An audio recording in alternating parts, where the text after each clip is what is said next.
ganito. Kasi, lalagay ko dito yung aking pungga or yung plastic na paglalagyan ko ng ubas. Kasi wala nga akong palanggana, mga besh. Nakalimutan. So, ganito lang yung aking paglalagay and let's do harvest kasi hindi na ito maganda kapag natagalan pa. Ito muna ako mag-harvest tsaka doon sa may pinakalikod. Tingnan nyo naman, oh, nakaka-excite mag-harvest and this is the first time na mag-harvest ako ng sarili naming ubas. Di ba? And later, may pagbibigyan ako ng ubas na ito. Yung tita ng aking asawa tsaka yung kaibigan namin na madalas kong kasama kapag gumagala ako with my anak. Kaso hindi ko na binibidyohan kasi nga private siya na tao. So, let's go for the harvest!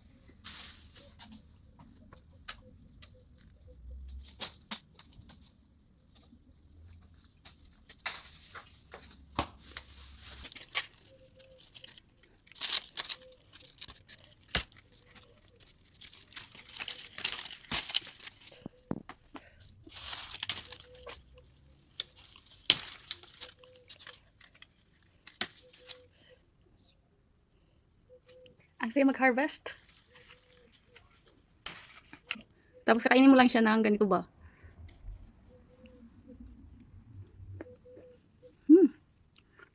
May biskuit pa ako. Tamis talaga siya. Parang mukbang na ito na harvest.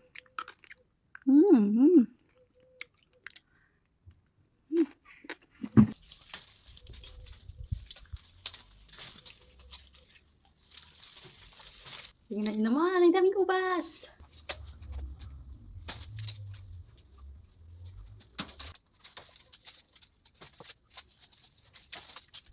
Oh! Nagkadahulog pa. Dahil hindi ko siya maabot, kaya masarap ako dito sa may sinakuan.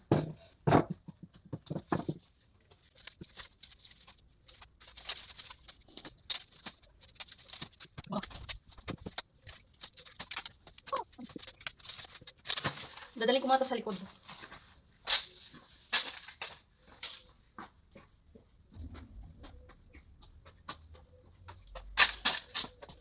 Meron din kaming mga ubas na kulay.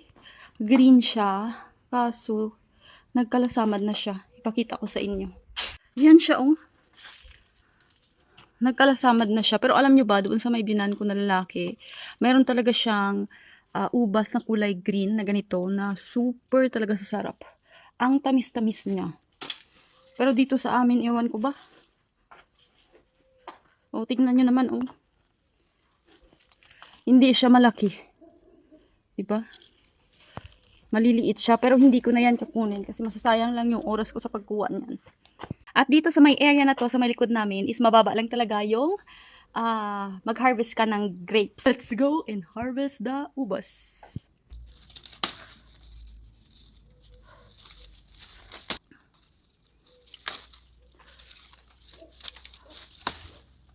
O, diba? Gapungpong siya, oh. Pungpong na pungpong ang kanyang mga bunga. Tingnan nyo naman, oh. Diba? Pungpong na pungpong.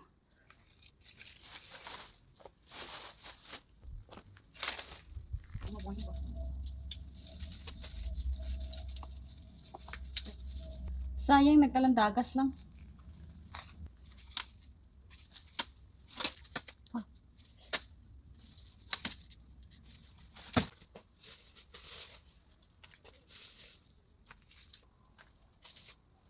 Sayang. May tandahulog. Oh, tingnan nyo naman, oh. Madami pa. Hindi pa nga ako nangangalahati. Tapos na ako mga palangga mag-harvest ng tawag dito, ng ubas. Kaya may mga nabilin pa nga green nga ubas.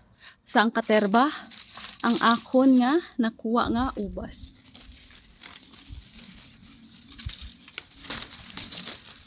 Oh, kanuntay ni.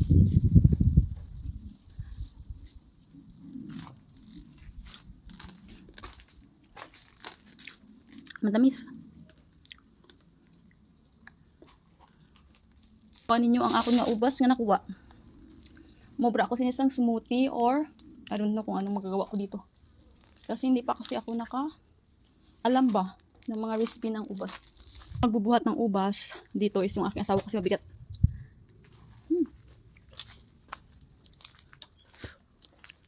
Sarap. Kaso maliso lang, abi. May lawak ako.